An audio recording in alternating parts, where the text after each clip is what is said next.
క్రీస్తునాథుని యందు ప్రియ సహోదరి సహోదరులారా, సామాన్య 20వ ఆదివార ధ్యానాంశానికి మీకు స్వాగతం.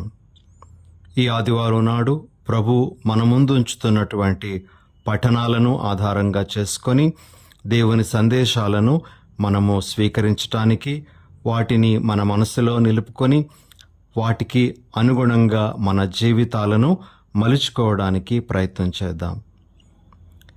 క్రైస్తవ జీవితాన్ని ఒక పరుగు పందెముతో పోల్చడం అనేటువంటిది పరిశుద్ధ గ్రంథంలో మనం చూసేటువంటి ఒక విషయం.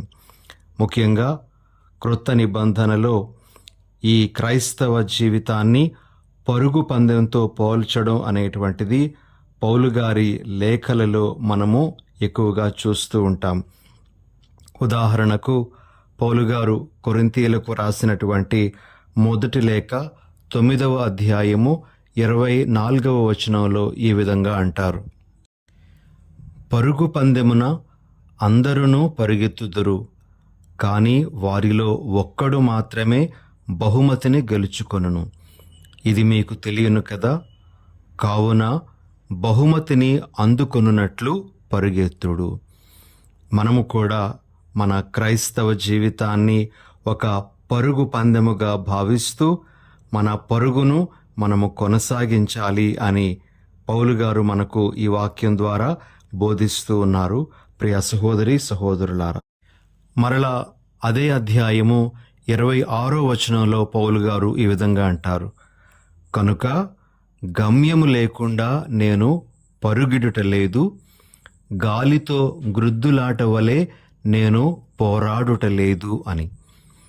పౌలు గారు మరలా క్రైస్తవ జీవితాన్ని ఒక పరుగు పందెంతో పోలుస్తూ, ఈ పరుగు పందెం అనేటువంటిది గమ్యము లేకుండా పరిగెత్తేటువంటిది కాదు, గాలితో గ్రుద్దులాట కాదు అని చెప్తూ ఒక గమ్యముతోనే పరుగెడుతూ ఉన్నాము అనే విషయాన్ని తెలియజేస్తూ, మన పరుగు పందెంలో మనం చేరుకునేటువంటి గమ్యం ఒకటి ఉంది అని మనకు తెలియజేస్తూ ఉన్నారు. పౌలు గారు తిమోతికి వ్రాసినటువంటి 2వ లేఖ 4వ అధ్యాయము 7-8 వచనాలలో ఈ విధంగా అంటారు: నేను మంచి పోరాటమును పోరాడి తిని, నా పరుగును ముగించి తిని, విశ్వాసమును నిలుపుకొంటిని. ఇప్పుడు నా కొరకై పందెపు బహుమానము వేచి ఉన్నది. నీతి కిరీటమును నీతిగల న్యాయాధిపతియగు ప్రభువు ఆ రోజున నాకు ప్రసాదించును. నాకే కాదు, ఆయన దర్శనమునకై ప్రేమతో వేచియున్న వారికి అందరికీ అనుగ్రహించును. ఈ మాటల ద్వారా పౌలు గారు మన బహుమానం అనేటువంటిది మన కోసం వేచి ఉంటుంది. మన పరుగును మనం ముగించిన తరువాత ఆ బహుమానం మన కొరకై సిద్ధంగా ఉంటుంది అనే విషయాన్ని మనకు తెలియజేస్తూ ఉన్నారు. మరి ఈరోజు మనము 2వ పఠనం హెబ్రేయులకు వ్రాయబడినటువంటి లేఖలో కూడా ఈ పరుగు పందెము గురించినటువంటి మాటలే వింటాం. 12వ అధ్యాయము 1వ వచనము: ఈ మహాసాక్షి సమూహము మేఘము వలె ఆవరించి ఉన్నందున మనము సమస్త భారమును, మనలను పెనవేసుకొని ఉన్న పాపములను వదల్చుకొని మన ఎదుటనున్న పరుగు పందెమున నిశ్చయముతో పరుగిడుదము. ప్రియ సహోదరి సహోదరులారా, పరుగు పందెంలో పాల్గొనేటువంటి క్రీడాకారుడు విజయం సాధించాలి అంటే, బహుమానము పొందాలి అంటే ఏం చేస్తాడో మనము ఒకసారి జ్ఞాపకం చేసుకోవడానికి ప్రయత్నం చేద్దాం. మొట్టమొదటిగా ఏ క్రీడాకారుడైనా సరే పందెంలో పాల్గొనే ముందు తనను తాను కఠిన శిక్షణకు గురి చేసుకుంటాడు. ప్రియ సహోదరి సహోదరులారా, తన యొక్క ఆహారపు అలవాట్లను మార్చుకుంటాడు. ప్రతిరోజు వ్యాయామం చేయడానికి అలవాటు చేసుకుంటూ ఉంటాడు. ఇక అనవసరమైనటువంటి వాటిని విడిచిపెట్టడానికి అతడు ప్రయత్నం చేస్తాడు. ఈ విధంగా మొట్టమొదటిగా క్రీడాకారుడు తనను తాను కఠినమైనటువంటి శిక్షణకు లోబరుచుకుంటాడు. ఇక రెండవ విషయం, ఏ క్రీడాకారుడైనా, మరి ముఖ్యంగా పరుగు పందెంలో పాల్గొనేటువంటి క్రీడాకారుడు తన మీద బరువును పెట్టుకొని ఆ పరుగు పందెంలో పాల్గొనడం అనేటువంటిది సాధ్యమయ్యేటువంటి విషయం కాదు. కాబట్టి తన మీద ఎటువంటి బరువును పెట్టుకోకుండా తనను తాను తేలికపరుచుకొని ఆ పరుగు పందెంలో పాల్గొనడానికి ప్రయత్నం చేస్తాడు. కాబట్టి ఇది రెండవ విషయం. ఒక క్రీడాకారుడు బహుమానమును పొందాలి అంటే, విజయాన్ని పొందాలి అంటే తనను తాను తేలికపరుచుకోవడం, తన మీద ఉండేటువంటి బరువును తగ్గించుకోవడం అనేటువంటిది. ఇక మూడవది, ఒక క్రీడాకారుడు విజయం సాధించాలి అంటే ఏం చేయాలి అంటే, అతడు తన దృష్టిని తన గమ్యము వైపు సారించాలి.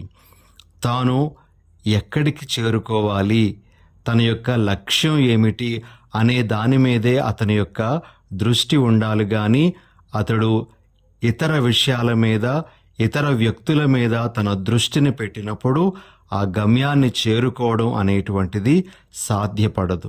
కాబట్టి క్రీడాకారుడు పందెంలో పాల్గొంటూ ఉండగా తాను చేరుకోవలసినటువంటి ఆ లక్ష్యం వైపే తన దృష్టిని సారించాలి. ఇక నాలుగవది ఏమిటి అంటే, క్రీడాకారుడు ధైర్యాన్ని కోల్పోకుండా, నీరసించిపోకుండా, నిరాశ పడిపోకుండా తన యొక్క పందాన్ని అతడు కొనసాగించాలి. కొన్నిసార్లు తనకంటే ముందు పరిగెడుతున్నటువంటి వారు కానీ, లేకపోతే ఇంకా తాను చేరుకోలేనేమో అన్నటువంటి నిరాశ భావం కానీ ఎదురవ్వచ్చు. అవేవీ పట్టించుకోకుండా అతడు తన గమ్యం వైపు దూసుకొని వెళ్ళిపోవడమే అతనిలో ఉండాల్సినటువంటి ఒక ముఖ్యమైనటువంటి లక్షణం. ఈ విధంగా ప్రియ సహోదరి సహోదరులారా, ఒక పరుగు పందెంలో పాల్గొనేటువంటి క్రీడాకారునికి ఎటువంటి ముఖ్యమైనటువంటి లక్షణాలు ఉండాలి. మరి మనందరము క్రైస్తవులంగా పరుగు పందెంలో ఉన్నటువంటి వాళ్ళమే.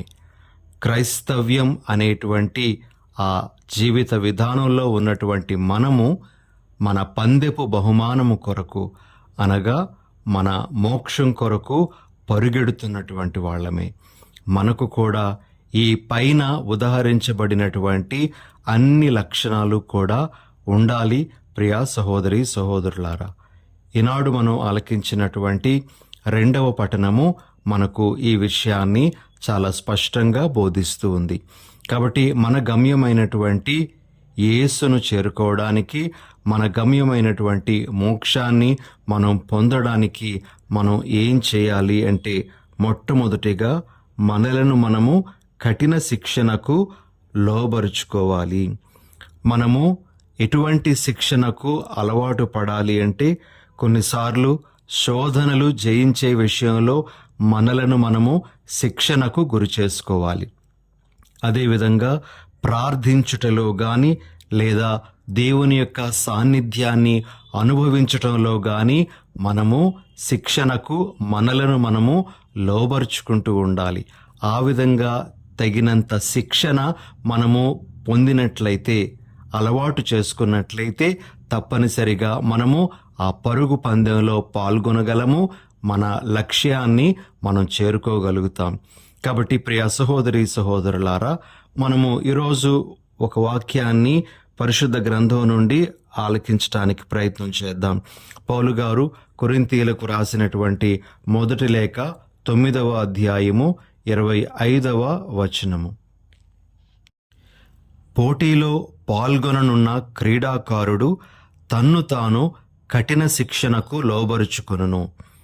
అశాశ్వతమగు కిరీటమునకై వారు అట్లు చేయుదురు, కాని శాశ్వతమగు దానికై మనము ఈ విధముగా చేయుదము. కాబట్టి మనలను మనము శిక్షణకు లోబరుచుకోవడం అనేటువంటిది మన గమ్యస్థానం చేరుకోవడానికి మనకు అవసరమయ్యేటువంటి ఒక లక్షణంగా ఈరోజు మనము గ్రహించాలి.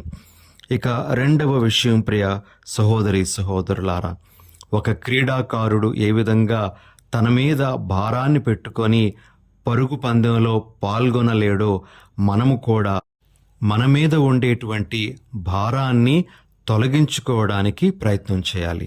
ఈరోజు మనం ఆలకించిన 2వ పఠనం హెబ్రేలకు వ్రాయబడిన లేఖ 12వ అధ్యాయము 1వ వచనం మరొక్కసారి మనము ఆలకించుదాం.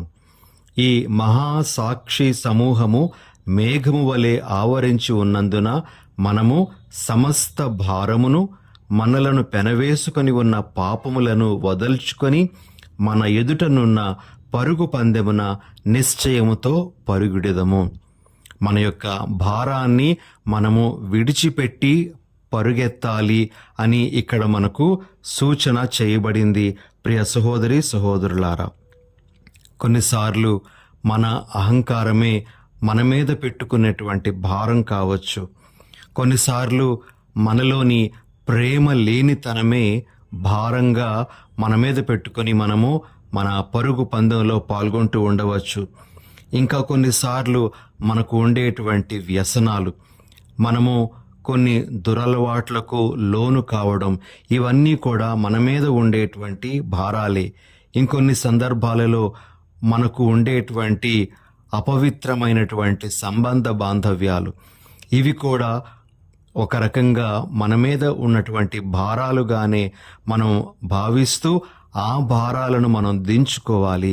ఆ భారాలను మనం తొలగించుకుంటేనే మనము పరుగు పందెంలో యోగ్యమైన రీతిలో పాల్గొనగలము, మన గమ్యాన్ని మనము చేరుకోగలము అని గ్రహించాలి. ప్రియ సహోదరి సహోదరులారా, ఇది 2వ విషయం.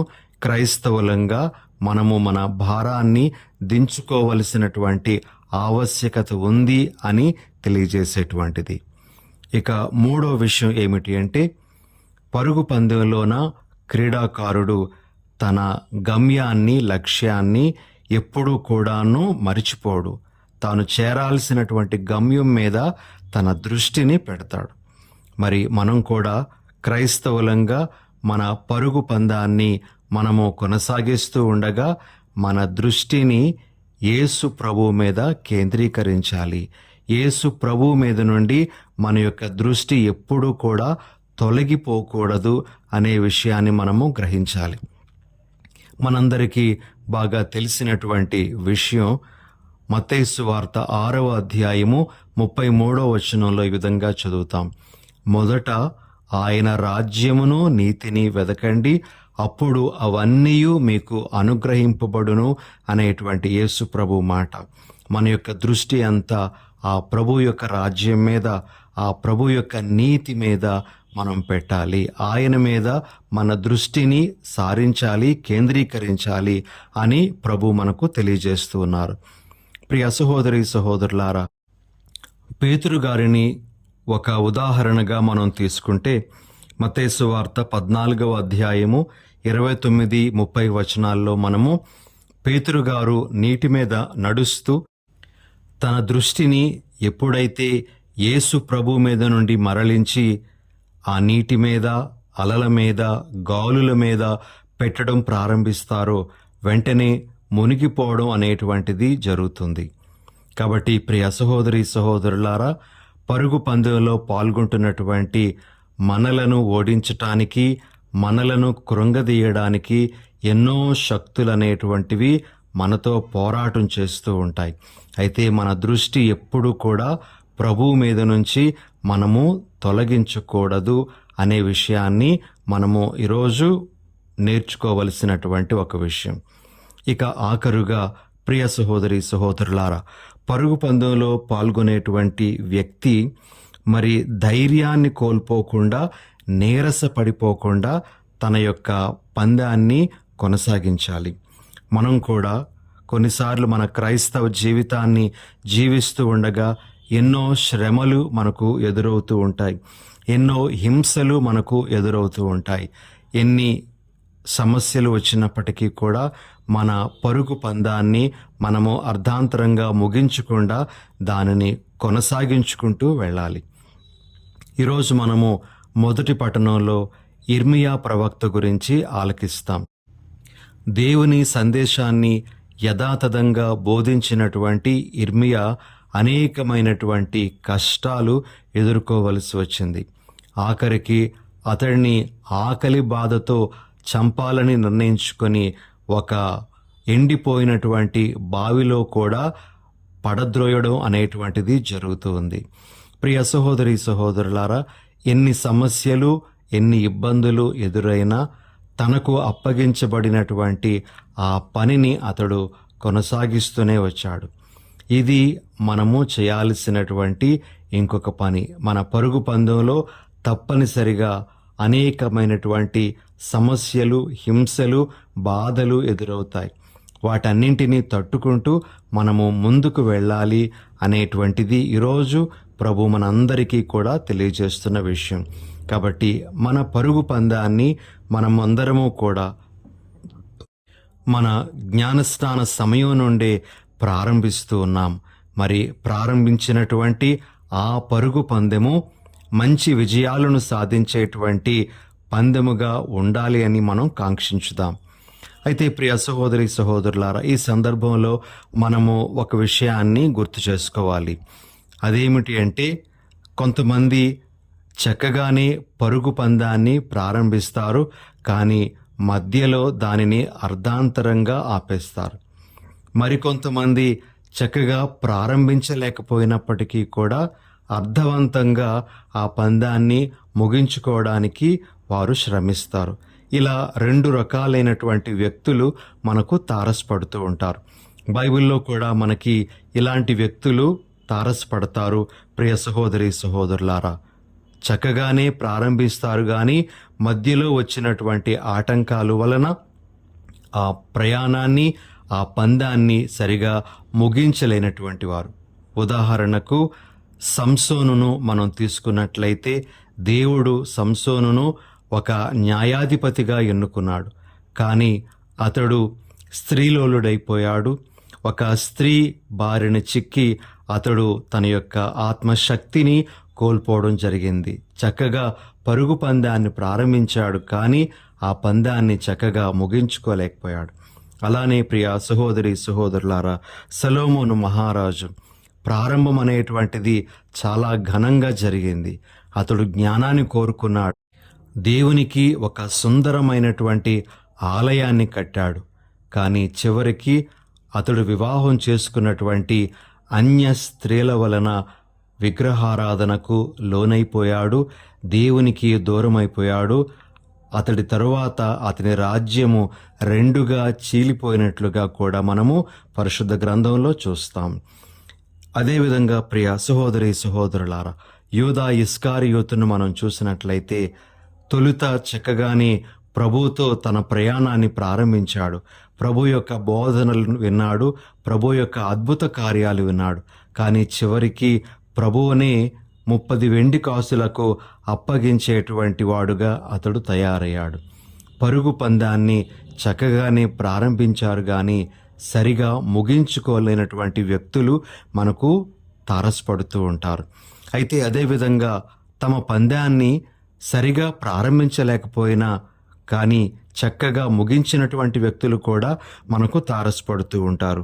ఉదాహరణకు సౌలు అనేకమైనటువంటి హింసలను అతడు క్రైస్తవుల మీద పెట్టడం జరిగింది. ఎంతోమందిని అనేక రకాలుగా హింసించాడు.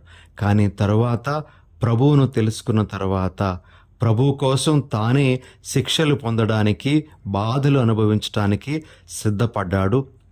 తన పరుగు పందాన్ని చక్కగా ముగించుకున్నాడు.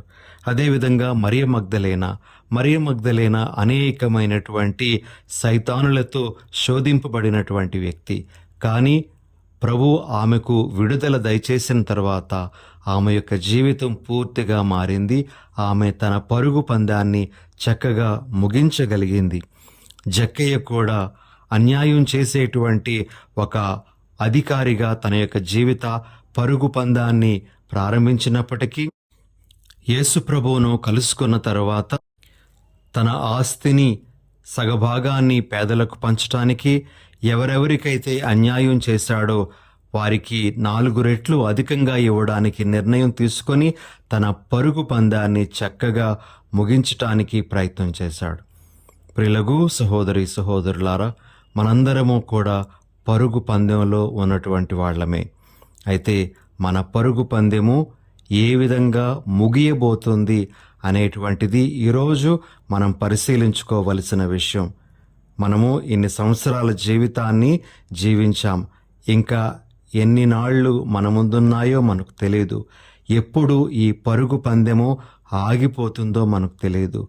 ఆగిపోయే సమయానికి ఆ పందెము విజయవంతంగా ముగిసిందా లేదా అర్ధాంతరంగా ముగిసిందా అనేది మనం ఈరోజు పరిశీలించుకోవలసినటువంటి విషయం.